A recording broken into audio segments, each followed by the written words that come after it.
አውለት ከዛች ቀን ጀምሮ የአልጋ ላይ ህይወታችን እንደዛው ቀጠለ። እኔም እልሄ ሳይለቀኝ ሁሌ እንደታገልኩት፣ ሰውነቴ እንደተሸማቀቀ፣ ጥላቻዬ እንደበረታ፣ እሱም እልሄን ያስጨረሰኝ ይመስል እልሁን እየተወጣብኝ፣ ስቃዬ ህመሜ ቅንጣት ታክል ምንም ሳይመስለው በፈለገ ሰዓትና በፈለገ ጊዜ ሁሉ እንደ መብቱ እንደ ዕቃው ተጠቀመብኝ። ራሴን ጠላሁት። መልኬን፣ ሰውነቴን፣ መፈጠሬን፣ ሴትነቴን፣ ሁሉ ነገሬን ጠላሁት። መሞት አማረኝ። ማይክራፎን ይዤ አደባባይ ለአደባባይ ብለፋው ደስ ይለኝ ነበር። መናገር አማረኝ። ማውራት አማረኝ። ባሌ ሳልፈልግ እንደፈለገ እየሆነብኝ ነው። እኔ እሱ ዕቃ ነኝ እንዴ? እኔ እሱ መጫወቻ አሻንጉሊት ነኝ እንዴ? ፍላጎቴ አይጠበቅልኝም? ትዳር የሚባል ነገር ላይ እጄን ስለሰጠው ብቻ ወንድ እንደፈለገ ሆኖ የኔ ሰውነት ላይ እንደፈለገ ማድረግ ይችላል እያልኩኝ ለሚያልፈው፣ ለሚያገድመው፣ ለሚመጣው፣ ለሚሄደው ሁሉ መጠየቅ ፈለግኩኝ። ማውራት ፈለግኩኝ። እውነት ትዳር የሚባል ሰንሰለት ውስጥ ስለታጠርኩኝ እንደፈለገ ሊጠቀምብኝ ይችላል ማለት ነው? ግን ለማን ልንገር? ለማን ላውራው? ለእናቴ፣ ለእህቴ ለምን ይሉኛል? ለምን ይታገልሻል? ለምን ያስገድድሻል? ሚስቱ አይደለሽ እንዴ? ሴቱ አይደለሽ እንዴ? የሚል ጥያቄ ይመጣል። ለዛ ጥያቄ ምንድን ነው መልሴ? አልፈልገውም፣ አልወደውም፣ ለምን አገባሹ የሚል ጥያቄ ደግሞ ይከተላል። ቤተሰቦች አስገድደውኝ፣ አንቺ አስገድደሽኝ፣ አንተ አስገድደህኝ እያልኩኝ እናትና አባቴ ፊት ቁጭ ብዬ እሟገታለሁ፣ እካሰሳለሁ። ግራ የሚያጋባ ነገር ሆነብኝ። ይህን ወሬ ለማንም ሰው ማውራት የሚያመጣው ጥያቄና የሚመዘው ክር ዞሮ ዞሮ ራሴን የሚተበትብ ነው። ለምን አገባሹ ካልወደድሽው? ለምን አብረሹ ኖርሽ? ለምን ሚስቱ ሆንሽ? እንጂ ለምን ያለ ፍላጎትሽ ይደረግብሻል ሊለኝ የሚችል የትኛውም ዳኛ፣ የትኛውም ሰው እንደማይኖር እርግጠኛ ስሆን ለወሬም የማይመች ነገር መሆኑን አምኜ ዝም ብዬ ውስጤን እየተብሰለሰልኩኝ ቁጭ አልኩኝ። እኔና እሱ መሃል ግን ሰላም የሚባል ነገር፣ መከባበር የሚባል ነገር፣ መረጋጋት የሚባል ነገር ጠፋ። እኔም ሳየው ልክ እንደ ሰይጣን፣ እንደ አጥቂ፣ እንደ ገዳይ፣ አንድ መጥፎ አውሬ ሰው እቀበለዋለሁ። እሱም አመፀኛ፣ መጥፎና ተንኮለኛ ሴት ናት፣ እልኋን አበርድላታለሁ ያለ ይመስል በንቀት ምንም ሳይመስለው አብሮኝ ይኖር ጀመር። ሁሌም ጭቅጭቅ፣ ሁሌም ስድድብ፣ ሁሌም ትግል አለ እዛ ቤት ውስጥ። በጣም ያስጠላኛል። ይሄን ህይወት እስከ መቼ እንደምቀጥለው ራሱ ግራ ይገባኛል። ዋናውን ስቃይና ህመሜን መናገር ሲያቅተኝ እናቴ ቤት እየሄድኩኝ ቀን ከሌት ማልቀስ ጀመርኩኝ። ምንድነው ስባል ይሄን ትዳር አልፈልገውም፣ እንደዚህ ያደርጋል፣ እንደዚህ ይለኛል፣ እንደዚህ ይወጣል፣ እንደዚህ ይገባል፣ ጥቃቅን የሚባሉ ነገሮችን እያነሳሁኝ ለእናቴ ስነግራት ይሄ ነገር እኮ ትዳር ውስጥ የሚያጋጥም ነገር ነው፣ ኖርማል ነገር ነው፣ ታገሺ፣ አንቺም እንደዚህ ሁኚ፣ አንቺም እንደዚህ አድርጊ እያለች ወደ ቤት ትመልሰኛለች። የምነግራት ነገር ሁሉ ውሃ አያነሳም። የዕለት ተዕለት ጭቅጭቃችንና ንትርካችንን ነው። ሌላውን ከፍተኛውን ነገር መናገር ሲያቅተኝ በዕለት ተዕለት በእኔና በእሱ አለመግባባት ውስጥ የምናወራቸውን እያንዳንዱን ጥቃቅን ወሬዎች እየወሰድኩኝ ለእናቴ እነግራታለሁ። በእርግጥ እናቴ ውስጧ እየቆሰለ መሆኑን ባቅም በቃ ይቅርብሽ ተይው ብላ የልብ እንድትሰጠኝ ነበር የፈለግኩት። እሷ ግን የሆዷን በሆዷ ይዛ አርፈሽ ተቀመጪ፣ ወደ ቤትሽ ሂጂ፣ ወደ ትዳርሽ ሂጂ፣ ህይወት እንደዚሁ ነው የሚኖረው እያለች ትመልሰኛለች። እያሳለፍኩ ያለሁት ህይወት ሌላ፣ እያወራሁት ያለሁት ነገር ደግሞ ሌላ። እውነተኛ ስቃይና ህመሜ ጆሮ የሚመች አልሆነልኝም። ከኔ አልፎ ሌሎች ሰዎች ጆሮ ላይ ቢደርስ ራሴኑ ላይ ስላቅንና ሳቅን የሚያመጣ እንጂ ማንም ውሃ የሚያነሳ ሀሳብ ነው ብሎ መፍትሄ የሚሰጠኝ ሰው እንደሌለ ስላወቅኩኝ ከቀን ወደ ቀን ተስፋ እየቆረጥኩኝ መጣሁ። ነገር ግን ግንኙነት የሚባለውን ነገር እጅግ በጣም ጠላሁት። ሰውነቴን ነፃ ባረገውም፣ ሰውነቴን ለቀቅ ባረገውም፣ በፈለገኝ ሰዓት እንደ ድሮ ትግልና ስድብ ውስጥ ሳልገባ ተጎትቼ ቢሄድለትም እኔ ጋ ግን ምንም አይነት ፍላጎትና ምንም አይነት ስሜት አልነበረውም። ሁሌም ህመም ብቻ። በትዳር ውስጥ መደፈር አለ። አዎ፣ እኔ ትዳር ውስጥ ሆኜ እየተደፈርኩኝ 6 ወራትን አሳለፍኩኝ።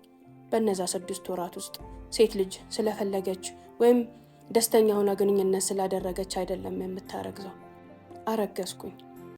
እርግዝናዬን ያወቅኩት በ2ኛው ወር ነበረ። በጣም እታመም ጀመር። እሱም ምን እንደነካው አላቅም። የዛን ሰሞን ላይ ጭራሽ ከነመፈጠሪም ተወኝ። እፎይታ ተሰማኝ። እንኳንም ተገላገልኩክ፣ እንኳንም ተውከኝ። እርግዝና ወቅት ላይ ሆኜ ያለ ፍላጎቴ በማደርገው ነገር ከፍተኛ ስቃይ እየተሰማኝ ነበረ። ሐኪም ቤት ሄጄ ሁኔታውን ሳረጋግጥ እርጉዝ መሆኔ ተነገረኝ።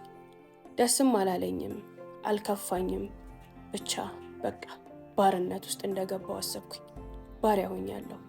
ከዛ በኋላ ያለ ፍላጎቴ የሚደረገው ነገር ሙሉ ለሙሉ ቢቀርም እኔና በሱ መሀል ያለው ቁርሾ ግን እየተጋነነ ሄደ። ምንም ነገር የማያግባባን፣ ሁሉ ነገር የሚያጨቃጭቀን፣ በውሃ ቀጠነ የምንጎረባበጥ ደባሎች ሆነን ባልና ሚስት ሳንሆን ሲገባል ይወጣል ከነ መፈጠሬም ቼክ አያረገኝም። ጭራሽ ረሳኝ። እርግዝናዬ እየገፋ ሲመጣ ግን ስለ ትዳር ማሰብ፣ ስለ ህይወት ማሰብ፣ ስለ ልጄ ማሰብ ጀመርኩ። ያኔም ይሄ ትዳር ለእኔ የተሰጠኝ የመጀመሪያውም የመጨረሻውም ነገር ነው። እንደዚህ በመሆን የማተርፈውም የማስተካከለውም ነገር የለም። ይሄ ልጅ ከመጣ አባትም እናትም ያስፈልገዋል። ስለዚህ ሳልወድ በግድ የገባሁበትን ትዳር ወድጄና ፈቅጄ ማስተካከል አለብኝ ብዬ መለሳለስ ስጀምር የሰውየውን ፊት ማግኘት ግን በጣም ከባድ ሆነ። ከዕለት ወደ ዕለት ፊት እየነሳኝ እየሸሸኝ መጣ። ጭራሽ እቤት መምጣቱን እያቆመ እስከ መምጣት ደረጃ ደረሰ። በሳምንት 3 እና 4 ቀን ብቻ መጥቶ ማደርን ጀመረ። ሌላውን ቀን የት ይዋል የት ይደር ምንም የማውቀው ነገር የለም። የምበላው የምጠጣው ምንም አይጎልብኝም። ከዛ ውጭ ግን ፈጽሞ ቼክ አያረገኝም። ለእኔ ንግግር፣ ለእኔ ወሬ፣ ለእኔ ስሜት ምንም አይነት ቦታ እስከማይሰጥ ድረስ ኢግኖር አደረገኝ። የሆነ ቀን ላይ ቁጭ አድርጌ ያወራሁት እርጉዝ መሆኔን ታውቃለህ አልኩት። ደነገጠ። ምን አልሻለኝ። እርጉዝ ነኝ ስለው በጣም የተለየ ስሜት አየሁበት ፊቱ ላይ። የሚገርምሽ ነገር እርግዝና የ6 ወር እስኪሞላው ድረስ እርጉዝ መሆኔን እንኳን አያውቅም። ትንሽ እንደመለሳለስ ብሎ እርግጠኛ ነሽ እርጉዝ ነሽ አለኝ። አዎ እርጉዝ ነኝ፣ ከፈለክ ዛሬ ቼካፔ ነው አብረን እንሄድ አልኩት። እሺ ብሎ ወደ ሕክምና ጣቢያ ሄደ። ሐኪም ቤት ስንደርስ ጾታውን ማወቅ ፈለገ። ጾታው ወንድ መሆኑ ተነገረው። በጣም ደስ አለው። ከዛ ጊዜ በኋላ እኔና እሱ የሆነ መግባባት፣ የሆነ መናበብ፣ የሆነ መነጋገር ብንጀምርም ቁርሾዋችን ግን ያው ቁርሾ ሆኗል ይመስለኛል። እሱም የጀመረው የሆነ መንገድ ነበረ። ማታ ማታ ከስልኩ አይለያይም። ያ ነገር አንድ ጥርጣሬን ፈጠረብኝ። ጥርጣሬም ውሸት አልነበረም። ሌላ ሴት ህይወቱ ላይ እየመጣች ነበር። የሚገርምሽ ሀውልት የተወሰነ ተግባብተን መኖር ብንጀምርም ለሱ ምንም አይነት ፍቅርም መውደድም የሚባል ስሜት አልነበረኝም። ከሌላ ሴት ጋር የሆነ ነገር መጀመሩን ሳቅ ግን መቅናት፣ መቃጠል፣ መናደድ ጀመርኩ። ለምን እንደሆነ አላውቅም። የማላውቀው ስሜት ይሰማኝ ጀመር። ይህን ነገር እያየው ዝም ብዬ ተቋቁሜ መቀጠል አልቻልኩም። ባሌ አይደል እንዴ? የኔ አይደል እንዴ? ውጭ እየተልከሰከሰ ዝም ልለው ነው? ከሌላ ሴት ጋር እንደዚህ የሆነ ዝም ልለው ነው?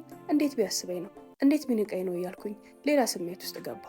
ዞር ብዬ ሳስብ ደግሞ ሁሉ ነገር የራሴ ጥፋት መሆኑ ይሰማኛል። በእርግጥም እርግፍ አድርጎ ነገር አለሙን የተወው ውጭ የጀመረው ነገር ስለነበረ ነው። ወደዛም የገፋሁት በቀጥታ የሚሆን በተዘዋዋሪ ደግሞ እኔው ነኝ። ነገር ግን ቅናቱን፣ ቁጣውን መቋቋም አልቻልኩም።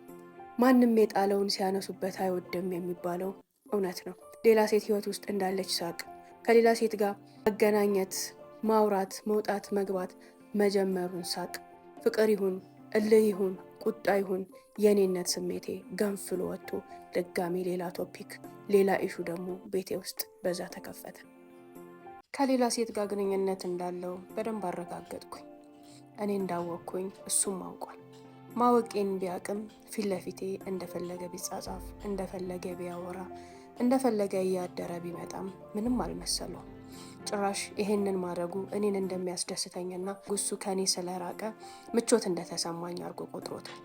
እኔ ግን ውስጥ ውስጡን ብናደድም ብቀናም የመናቅና የመተው አይነት ስሜት ቢሰማኝም ዞሮ ዞሮ ግን ይህን ሁሉ ነገር ያመጣሁት ራሴ መሆኑን አምኜ ተቀብያለሁ።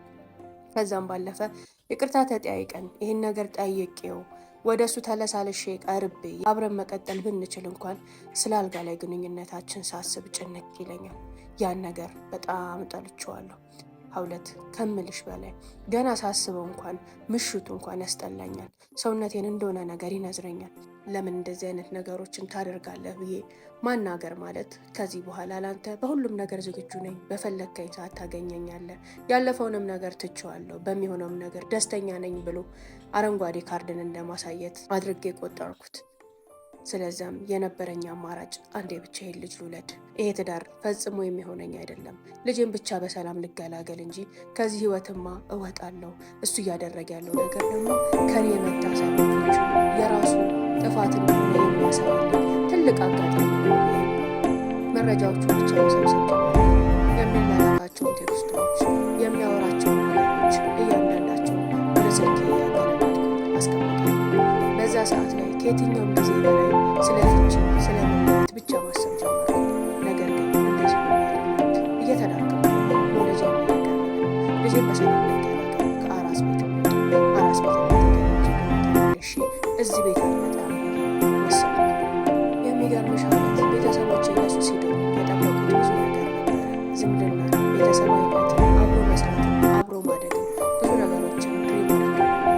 ነገር ግን የኔና እሱ ግንኙነት ከኔና ከሱ አልፎ ቤተሰብ ለቤተሰብና እሱንና ወንድሞች እንዲሁም አባቴን ከማቀራረብና ከማዋደድ ይልቅ አብሮ ለመስራት አብሮ ለማድረግ የሚያስችል ግንኙነት ሊኖራቸው ይቅርና ከኔ ጋር እንኳን ተስማምተን መኖራቸው ከመልስና ከቅልቅላችን ቀን ውጭ ቤተሰቦቼ አይተዋቸው አያውቅም። እኔ እና እሱ እንኳን ሳንዋሃድና ሳንግባባ ከቤተሰብ ጋር መዋሃድና መግባባት የማይቻል ነገር ቤተሰቦቼ ምንም ነገር እንዳሰቡት ሆኖ አላገኙትም። ያንንም የእሱ ኩራት፣ መጥፎነትና ራስ ወዳድነት አርገው አዩት። መጥቶ የማይጠይቀን እንደ ቤተሰብም ከኛ ጋር መቀራረብ ያልፈለገው ኩሩና ራስ ወዳድ ስለሆነ ነው፣ ምንም አይነት ነገሩ የማይገኝ ቋጣሪም ስለሆነ ነው ብለው ማሰብ ጀመሩ።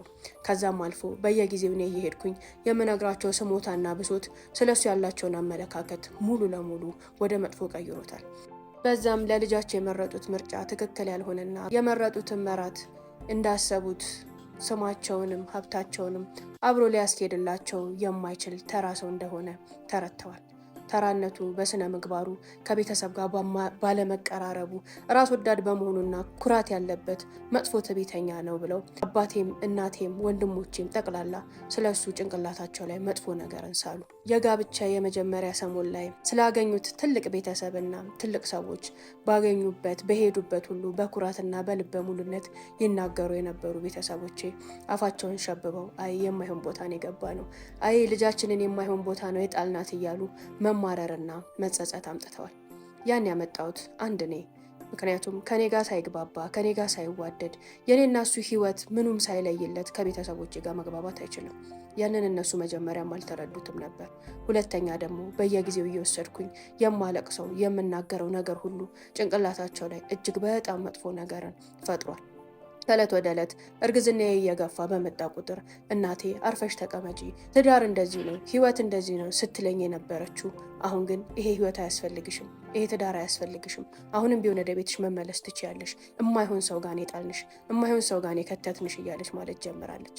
እኔም አዎ አልፈልገውም፣ ትክክል ነሽ፣ ለእኔ የሚሆን ሰው አይደለም፣ መጀመሪያም ነግሬያችኋለሁ፣ መጥፎ ሰው ነው፣ እያሰቃየኝ ነው፣ አንድ ይሄ ልጅ በሰላም ልውለድና አራስነት መጥቼ ከአንቺ ቤት አልመለስም ብዬ በምላት ሰዓት ደጋፊ እና ከጎኔ ቋሚ ሆናለች።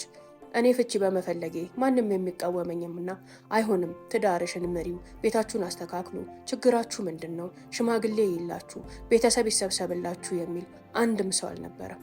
የኔን ማግባት በጉጉት የጠበቁትን ያህል አሁን ደግሞ የትዳሬን መፍረስ በጉጉት ይጠብቁ ጀመር። እንደውም እነሱ ገፊዎች፣ እኔ ደግሞ ቆይ ትንሽ ባይሆንኩኝ። በዚሁ መሀል ሆኜ ወለድኩኝ። ቆንጆ የሚያምር ወንድ ልጅ ተገላገልኩኝ። ከወለድኩኝ በኋላ ግን በቀላሉ ከሐኪም ቤት ወጥቼ ወደ ቤት መሄድ አልቻልኩም። ሐኪም ቤት 1 ሳምንትን ያህል ማሳለፍ ነበረብኝ። ልጄ ሙቀት ክፍል ገባ። እኔም ደሜ በቀላሉ አልቆመም። ባለቤቴ ልጁን ሲያይ እኔም የነበርኩበትን ሁኔታ በጥሞና ሲከታተል ሐኪም ቤትም ከዶክተሮቹ ጋር እያወራና ስለ ምጤ ስለ ስቃዬ በደንብ ሲረዳ ሰውነት እየተሰማው መጣ። ማባበል፣ አይዞሽ ማለት፣ ከጎኔ መሆን፣ ማዘን ጀመረ። ሐኪም ቤት በተኛውባቸው ቀናቶች አንድ ቀን ምንም ካጠገቤ ሳይርቅ ከሐኪም ቤት ወጣሁ። እናቴ ቤት ሄድኩኝ። እናቴ ቤትም ሲሄድ ዕለት ተዕለት እየተመላለሰ ይጠይቀኝ ጀመር። የሚያስፈልገኝን ነገር ሁሉ ያሟላ ጀመር። ለእናቴም ለዚህ ነገሯ እያለ ዳጎስ ያለ ገንዘቦችን ይሰጣታል። ያም ቢሆን ግን የቤተሰቤ ልብ በቀላሉ አልተከፈተለትም። ጭራሽ ቤት ሲመጣ ያንጓጥጡት ይገላምጡትና መልካም ባህሪን አላሳይሉት ጀመር።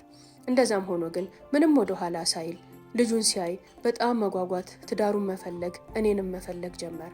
ቤተሰቦቹም ከሰርጋችን ዋዜማ በኋላ መተው አይተውን እንዴት ናችሁ ብለውን የሚያውቁ ባይሆኑም ሐኪም ቤት በሰኛውበት ሰዓትና አራሱኝ እናቴ ቤት በነበርኩበት ሰዓት በሚችሉት ያህል ተመላልሰው በሚችሉት ያህል ደግሰው ጠየቁ። ያን ሁሉ ሲያደርጉ ግን የቤተሰቤ ልብ አሁንም እንደሻከረ ነው። ጥልት አድርገዋቸዋል። ማንም ፊት አልሰጣቸውም፣ ማንም አልተንከባከባቸውም። ያን ሁሉ ነገር ግን ከግምት ሳያስገቡ ማድረግ ያለባቸውንና ማድረግ የሚገባቸውን ነገር ሁሉ አድርገው ከጎኔ ሆነው የአራስነት ጊዜ አለቀ። 45 ቀን ክትባት ልጄን ለማስከተብ ወደ ሆስፒታል ሲሄድ እኔ ነኝ ይዤሽ መሄደው ብሎ ባለቤቴ መጣ። ሆስፒታል ሄደን ልጃችንን አስከትበን ስንመጣ ወደ ቤት እንመለስ አለኝ። ከዚህ በኋላ ወደ አንተ ህይወት ፈጽሞ አንመለስም አልኩት። ያኔ ነበረ የማላቀው እውነተኛውን ባል ያገኘሁት። በጣም ይቅርታ ላደረኩሽ ነገር ሁሉ፣ ላሳለፍነው ነገር ሁሉ። እሉስ ገብተሽ እሉስ ከተሽ ነው። ጥሩ ሰው አልሆንኩልሽም። እንዳንቺ መሆን አልነበረብኝም። አንዳችን እልኸኛ ስንሆን አንዳችን መቀዝቀዝ ነበረብን።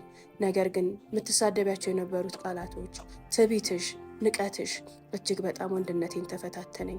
የማይገቡ ነገሮችን አድርጌሻለሁ፣ የማይገቡ ነገሮችንም አድርጌብሻለሁ።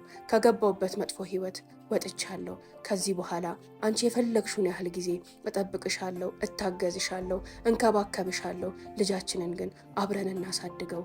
በጣም ጓጉቼ ያገኘሁት ልጅ ነው፣ በጣም ፈልጌ የተሰጠኝ ልጅ ነው እያለ